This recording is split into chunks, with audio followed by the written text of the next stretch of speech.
Hello and welcome to our webinar. This is Terry Roberts. I am with Destination Marketing Association International. We are the trade show. We are the trade association for convention and visitors bureaus. So we're really excited to have you join us for our webinar today.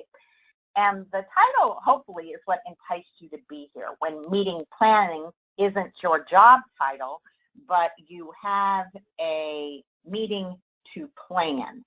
And we found that many planners, if you will, and I put that in quotes, have other titles and many other responsibilities. So today our goal of our webinar is to talk about, if that's you, what and who you need to know to make your transition, your process in this meeting planning world a little bit easier. And I'm so excited to welcome our panelist, our guest today, Bree Mouton. Bree is the National Sales Manager for the San Diego Tourism Authority. Hey, Bree, how are you? Good afternoon. I'm doing great. Thanks so much for having me today. Thank you. Hey, Bree, I know that you have a lot of experience in this particular subject matter, and that's why we asked you to join us today. Bree handles what is, I guess, pretty routinely in the meetings market called the specialty market, which some also call vertical or maybe even SMERP marketplace. She works with religious groups, fraternal groups, social, hobby, and sports events. Many of these type organizations don't have full-time meeting planners, along with other small associations and many corporations. So Bree has been in the hospitality industry for about 19 years. She's worked in catering, event management, catering sales, and also comes from the hotel sales background. So Bree and the San Diego Tourism Authority work as an extension of your staff to save your organization both time and money, as her counterparts do in other destinations that you are taking your meeting to. So our webinar roadmap today, Bree, is pretty straightforward. We are hoping to tell these occasional volunteer planners what they need to know before they get into sending their RFP out. So sometimes we think it's kind of important to back up or start at the beginning and to understand internal expectations before you head out externally to source your meeting. We hope to give everyone who joined us today a lot of online industry-approved resources from our industry partners that, if you don't have some of the basics or the fundamentals, that will really help you. And then we hope to better illustrate how convention and visitors bureaus are really here to serve you as your personalized meeting consultant as you navigate this landscape. So let me share with you a infographic that was created by eProDirect. eProDirect is one of our webinar sponsors. Chris Wessel and the fine folks at ePro surveyed 1,170 planners in their network. And I think it's pretty interesting that of the 1,170 surveyed, 642 of them had some sort of industry word, if you will, in the title. Things like event or meeting or education or convention, trade show perhaps. But the other 458 had titles that were completely not associated with the word meeting or planner. And only a total of 69 of the over 1,000 polled or surveyed actually had the word planner in their title.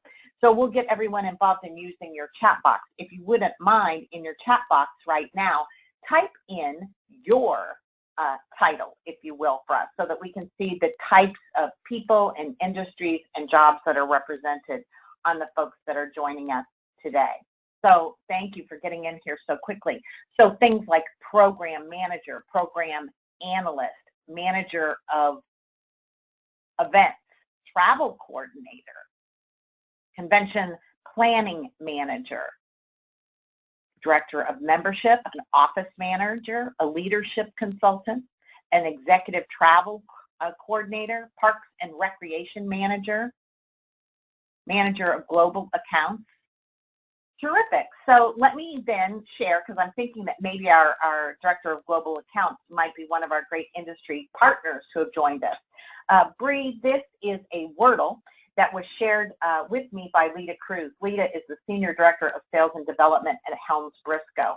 And this Wordle is a compilation of folks, if you will, that Helms Briscoe associates work with in the meetings marketplace, folks that come to them for assistance in planning their meeting. And you see this kind of discrepancy in all different types of people who aren't necessarily meeting planners, but get assigned the task of planning a meeting.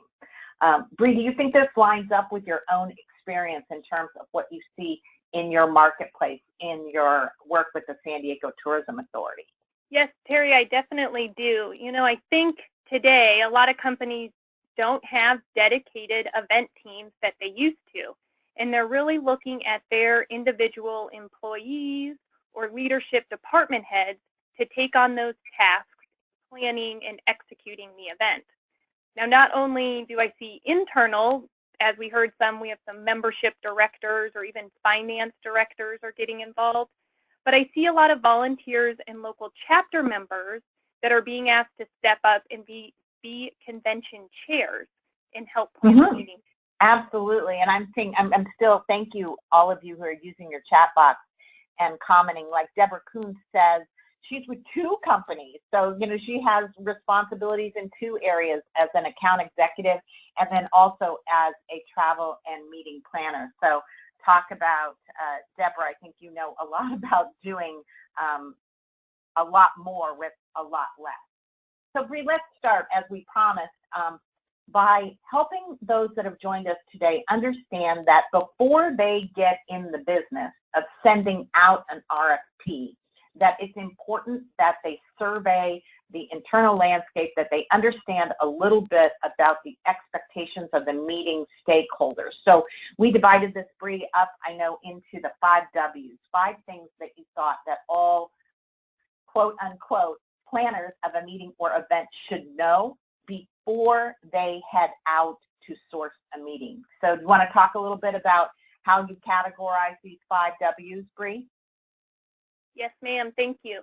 The biggest thing that we talked about, and one of our key elements today is know before you send the RFP. And really it's about doing your homework and getting all of this information up front, which is going to better help us as the destination, as well as the hotels, understand your goals and objectives and really what's important for the success of this meeting. So you want to start with, why are you having the meeting? Is this a training for internal employees?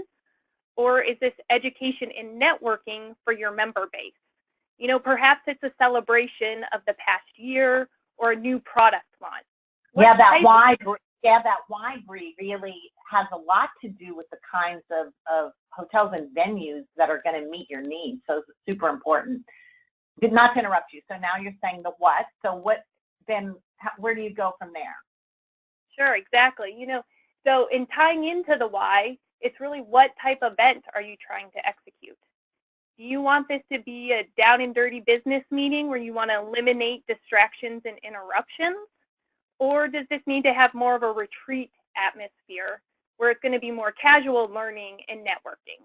Next, we move into the where will we consider holding this meeting? This can go back to individual hotels and destinations and the feel that you want to have, downtown versus maybe a resort. Or even, where do you want it located based on your member base? Or go somewhere completely new that will really entice attendees to come. Do you have a rotation, west, central, south, that you need to consider as well?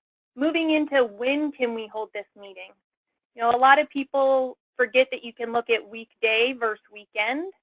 Even your pattern within that, shifting from a Monday arrival to a Sunday arrival, could really open things up for you. Or a Thursday arrival versus a Friday arrival.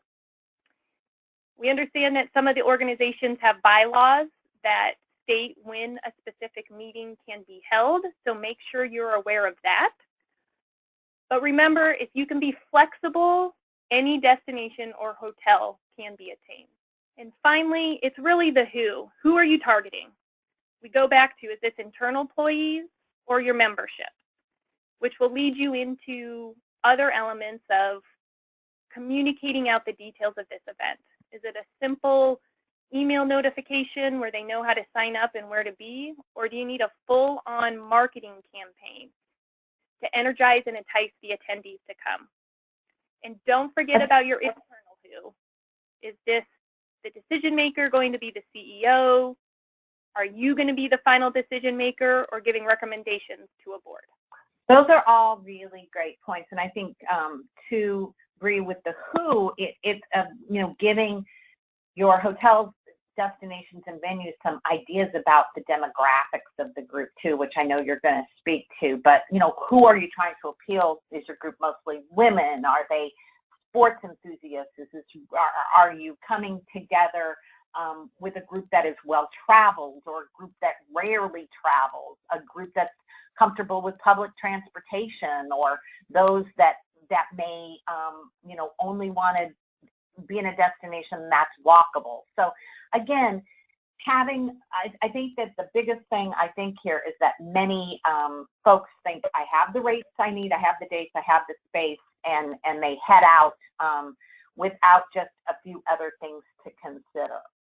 So Bree, that brings us to, well, if I've got a kind of a little bit of my head wrapped around the internal expectations, then what are a few other things to consider? And I know, Bree, that you told me that in working with the occasional, the volunteer, or if you will, the not solely dedicated to meeting planning planner, that one of the things that you see so often is that each year or each time this meeting occurs, they get caught kind of reinventing the wheel. So do you have some advice for those who might be new to taking over a meeting, and some tips and tricks of things that they could do so that they're not starting from scratch? Most likely you've been the attendee at that meeting or a part of the meeting before you've been asked to plan. So know that there are things out there for you to review and help you move forward, whether that's past contracts or the hotel banquet event orders, which you'll see referred to as BEOs, online agendas or pamphlets that have been printed at the actual event. I think reaching out to the past planners or even board members and attendees are also important for you to gather the information. Once you have this information, I think one of the key important elements that gets missed is really storing it and having it available for the next person to use. Because that's what's happening when we're reinventing the wheel, is you're thinking, well, I was there, this is the flow of the program, instead of realizing that information's already printed and prepared somewhere that you can utilize. So if you don't have a location, perhaps that's something you can start. And a couple simple elements where you can store all that is in Google Drive or Dropbox. And if anyone on the call uses another sharing site, we'd love to hear from you. So you can go ahead and post that in the chat box. But I think within this reinventing the wheel, something that is very helpful is making sure you have that history. When you have the history from at least the past 2 years, or if you hold an event that perhaps is every other year, I would get 4 or 5 years of history.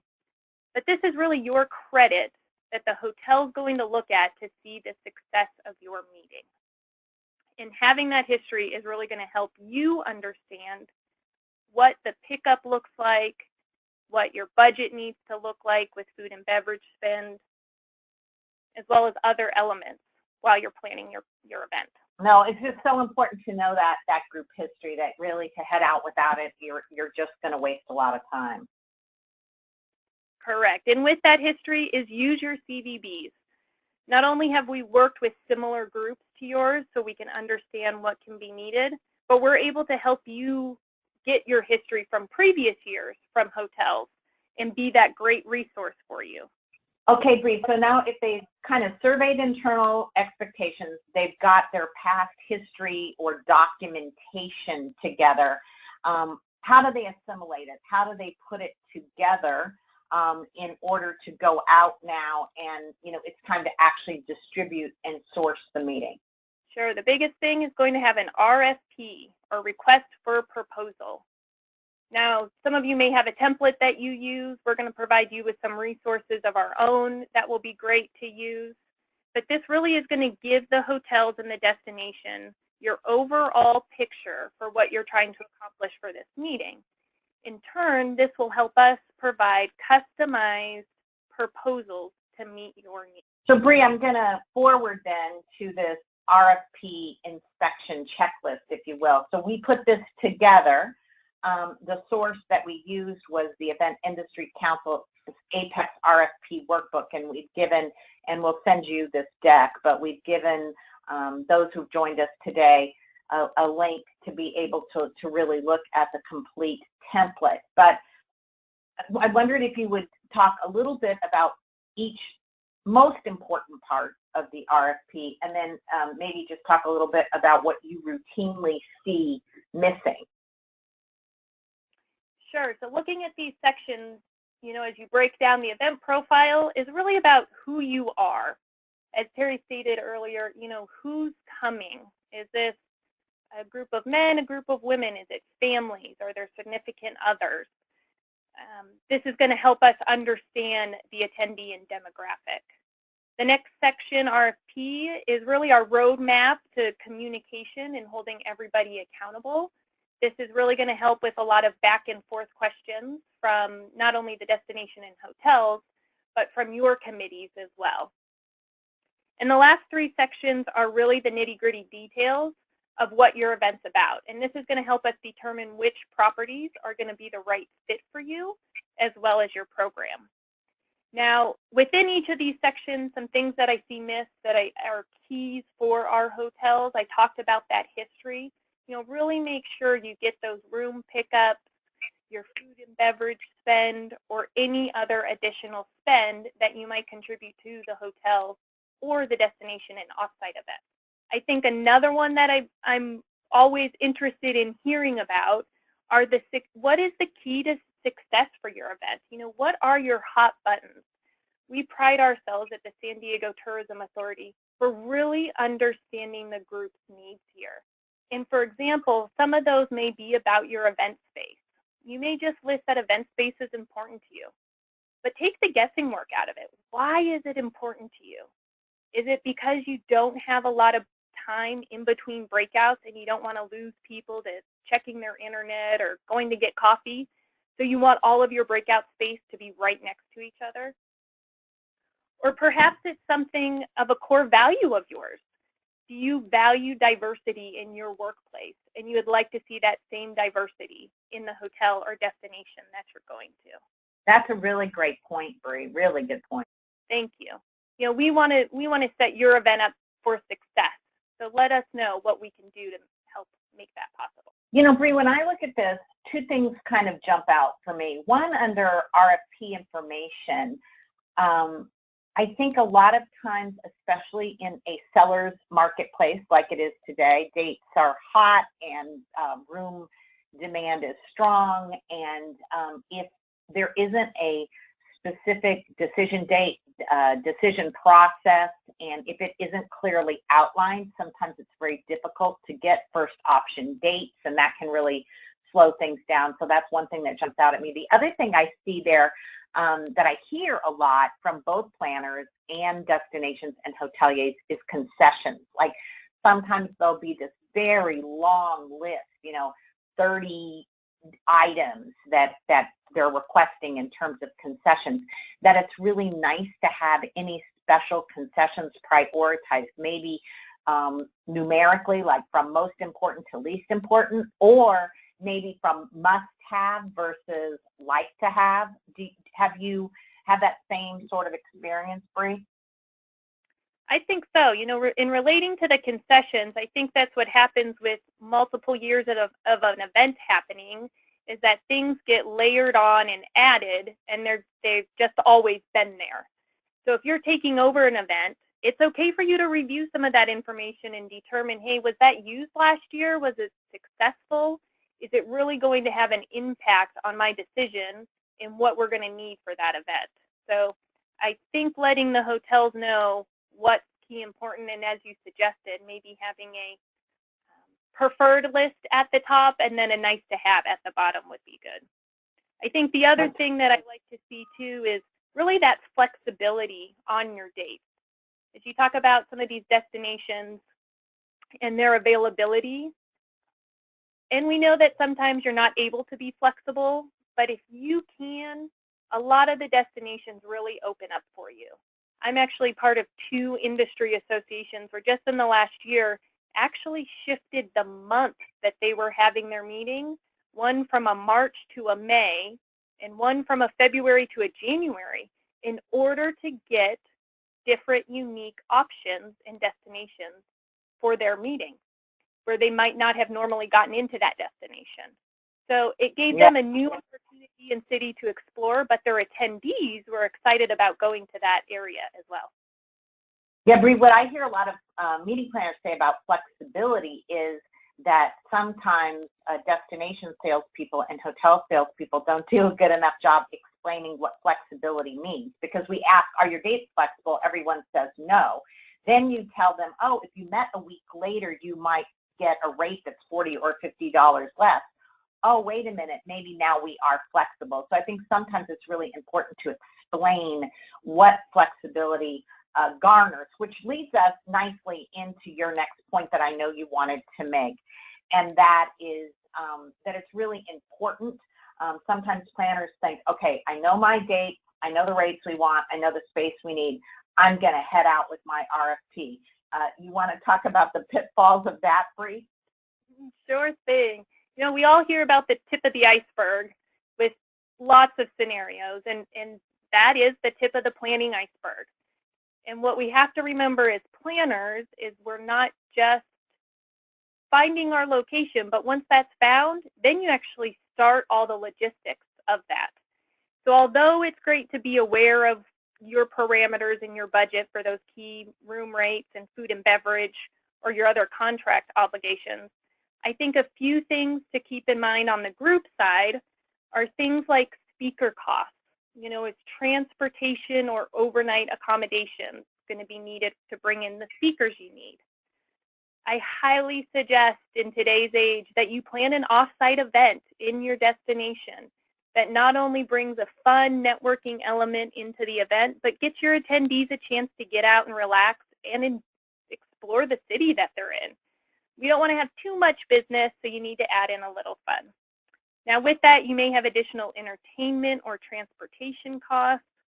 And don't forget about some of your printed material. I think a lot of times that comes in last, and it's important to know if you're going to have printed or allocate money for more digital elements in your program. And don't forget about your inclusive costs, you know, extra taxes or sales fees.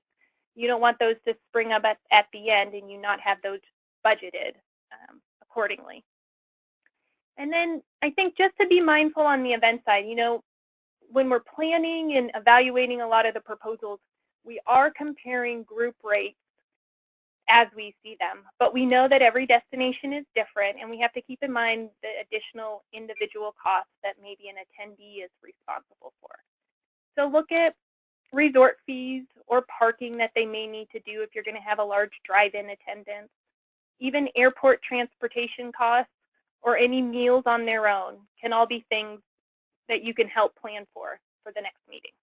Great, Bree. The couple things I would add is, you know, especially in today's environment, do not forget about internet costs. Don't make assumptions about what's free and not free. Even things like audio-visual. Parking and resort fees are climbing. I just made a hotel reservation in a city, and my parking fee is about half of my guest room rate. So, you know, these are really important things to keep a bigger picture. And I know having the conversation with someone like Bree in your planning process can really help open your eyes to all the things that can impact your budget. So Bree, let's, as we kind of finish up here, talk a little bit about, now we've sourced our RFP, it's out there, this is where the rubber meets the road. Perhaps it's time for this event organizer to get out and to do some site inspections. How are you and your counterparts at CVBs helpful to the planner as they put together the site inspection process? Sure. I think this is one of the key elements of the whole planning process and really the most fun because you get to get out to the destination in the hotels and see exactly what everyone has to offer. You know, I can't imagine navigating this without the CVB's help.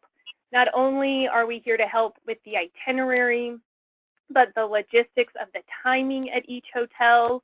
We help with transportation. We help with overnight accommodations. We're really the key to bringing the site inspection together. Now, at the San Diego Tourism Authority, we are very well known in our industry for having an excellent site experience. We actually have a full team dedicated to just this, and they really are our destination guides for the planners when they come in. They are there from the beginning to pick you up and answer any questions about the destination, keep you on schedule and on track as we visit the hotels or any other venues, and are really your consultant for anything that you want to talk about. They'll review hotels with you. We're able to give you unbiased opinions about what's going to work and not work once you're there on the ground. And don't forget, if you can't attend, we know that sometimes with schedules or budgets, it's hard for people to get away. So look to see if there's someone locally or close by that can attend on your behalf. Just make sure that they have your checklist and all of the important information that you want to know about the hotels to find the right fit. And let's not forget about all that technology. I remember back in my hotel days, I used to walk around the hotel filming the meeting rooms and the guest rooms and sending a link to my planners to get them excited to see the space. And sometimes it worked. They were able to come out. But now with things like Skype or FaceTime, you can do all of that live. And I have to tell you about this new app that I just heard about. It's called House Party. It's actually a group video chat. It can allow up to 8 people at a time.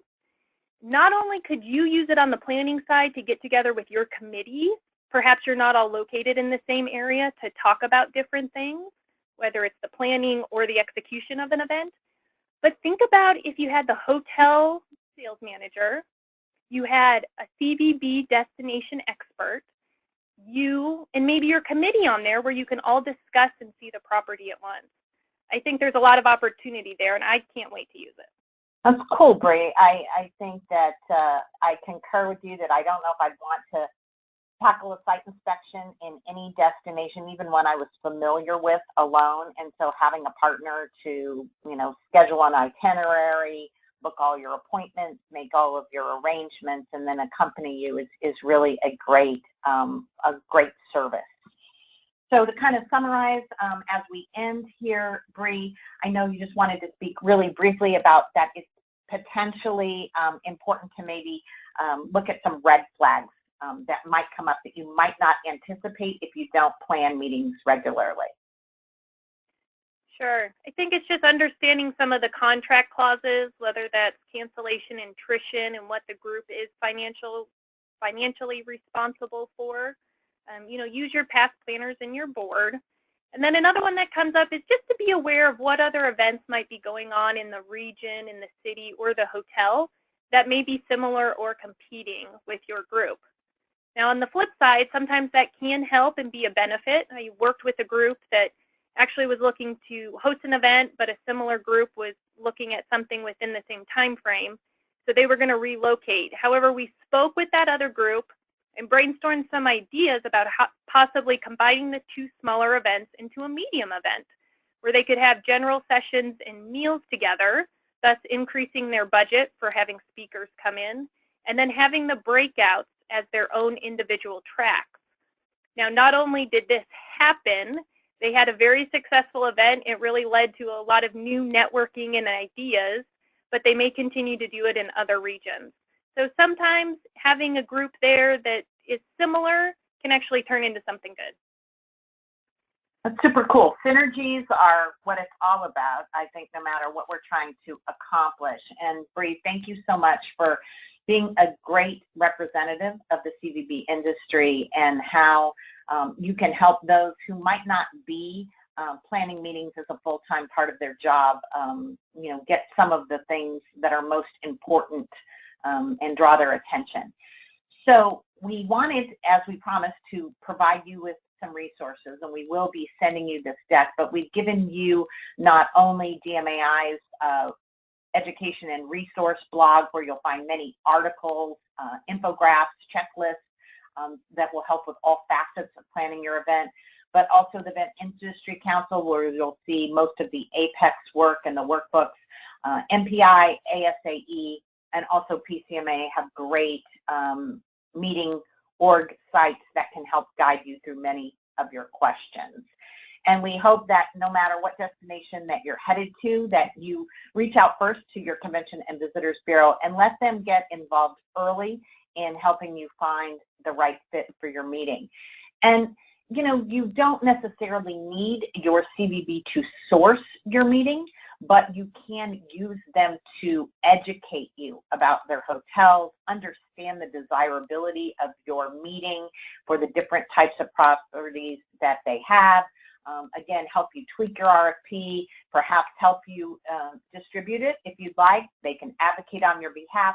Again, as Bree mentioned, set up your site inspections, and then kind of help keep the stray cats, if you will, everybody in line and answering your questions and collecting your responses in a timely manner. If you're looking to find all of your destination experts in one easy site, you can visit DMAI's empowerMINT.com. There's 155 plus destinations that are vested in the meetings marketplace here in the United States and Canada that are ready to serve you. So I know that some of you may have some questions. I know we already have a great question from Debbie. If you have any other questions, please type them in now, and we will take a few minutes now at the end of the webinar to give Bree a chance to answer. So if you have any questions or comments, now's the time. I know many of you are CMP certified, or some of you may be, through Event Industry Council, and we will send your CMP certificate sometime early next week. We'll also send you a link to the webinar recording. If you enjoyed today and you want to pass it on to a peer or a coworker, it will be there. You have earned a half an hour of credit in Domain G, which is a meeting and event design, and you'll see your certificate along with our email. We'll warn you to look in your spam. Often follow-up emails can end up there, and we don't want you to be frustrated if you didn't receive it, so make sure that you check your spam. All right, Elaine, I know you've been monitoring our question board. Do you have a few questions for Bree? Yes, we do. And so let's see. The first one is being asked about if I plan smaller board meetings, so roughly 30 attendees, is it better to share what you want for concessions right from the start, or is it better to use as a bargaining tool once you select the site? Good question. So that's a great question. Thank you. You really want to give that information up front, because you don't want a hotel to propose something that isn't important to you. And that's what may happen. And then you may eliminate them because they didn't address your needs. So I think having that information up front is key and important for them to know what you are looking for. Yeah, I agree. I feel like sometimes people feel in general that if you hold your cards close to the vest, that you're in a more powerful negotiating position. I think especially in a strong marketplace like today, put all your cards on the table, be very open about what you need, and then again, like we said, what you can be flexible on, and I think that's your strongest negotiating position. What advice, Bree, would you give to know when it is time to potentially bring in a professional event planner for someone who maybe this isn't, you know, the group here on this webinar? Would there be a point in which you might suggest that? So I think it depends on the size of the program, and perhaps if you're looking to grow it nationally versus is this still a regional. You know, we have lots of great partners out there that can help you plan events, whether local in your market or people that we can recommend for you. Again, using your CVBs can help with that information. But I think it just depends on the time and energy that's going to go into that event. Now, if it's a new event, it might be great to enlist in someone's professional services, because starting an event from the bottom where you're not going to have any history or any budget guidelines to go through can be a daunting task. So in a situation like that, I think it would be great to reach out to someone that's an expert in the field that can help get you started. If you know that you're going to have something year to year and it's growing so big that you need to start planning further out, that's going to take more time, perhaps looking for a professional at that point would be good as well. Good answer, Bree. I think you've hit some keys. You know, if the meeting's new, if your time is super limited, if the program specifications are super complicated, you know, that's when a professional event planner can really bring some great expertise to the table. Oh, I love this question by Melissa. Can you see that one, E? Yeah, and I was thinking the way we word this is, you know, as a nonprofit, and Melissa's saying they always hate the question, what is your budget? So they're never clear how to answer. But what, Bree, would you suggest, you know, what are people looking for when they're even asking that question to a nonprofit? So I think, and that's one of my key things within this specialty market, right, is that a lot of times with group descriptions or even names of the company can have hotels shy away because overall sometimes we think limited budgets. So I think it's a matter of, you know, what is it within that budget? And it's great to give a range. You know, in some destinations, you know that the price is going to be lower than you may find in other destinations. So having that range is going to be a great option for what is your budget. And looking at that history, show them what you've paid in the past. And don't be afraid to say, you know, we're willing to go a little bit higher if we need to give us more options. Hopefully it's addressing that on the room side. You know, on the food and beverage side, I think it's a matter of knowing then if you're going to need to pay any room rentals. You know, we're seeing a lot of our hotels now, if you have a good food and beverage spend, they'll waive the room rentals. If you're having all of your meals on your own, you're going to see some room rentals. So I think that needs to be included in your budget in something that's anticipated if you're not able to offer a food and beverage spend. Great. Terry, we have a few more. Do you want me to keep going? This is great. Yeah, I think we can. And Bree, great answers. Yeah. No, they're great. So I think we can continue to answer the questions and give it a few more minutes. Great. Okay. So here's an interesting one from Toby. Do you think introducing services of a CVB to corporate market through industry groups like Rotary clubs is a good idea?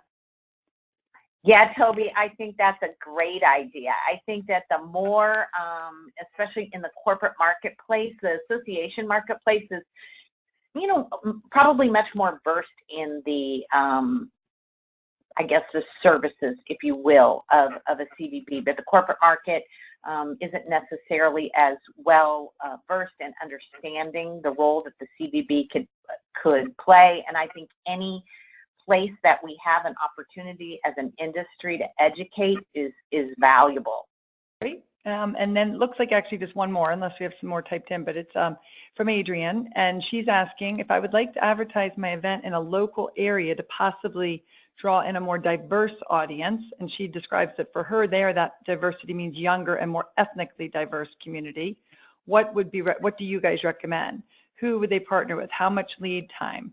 Local events calendar versus a blurb, etc. So wanting to advertise their event in the local area to a possibly more diverse audience, what would be recommended? Yeah, so that's a great question, and I think there's another element of getting your CVB involved. You know, a lot of times people think just the CVB is going to help on the front end with planning and finding great hotels and venues for you, but we offer a ton of services on the back side in connecting you with our local partners on providing things such as transportation or communication on how to get your event out to the local market. Even reaching, you know, a lot of destinations have avenues to reach local city officials. That could be an important element of your event. So I think knowing on the backside that we can help with a lot of those elements in planning is key in reaching out to us. Lead time you talked about and when letting to know, I think it needs to go along with your marketing campaign and your plan there.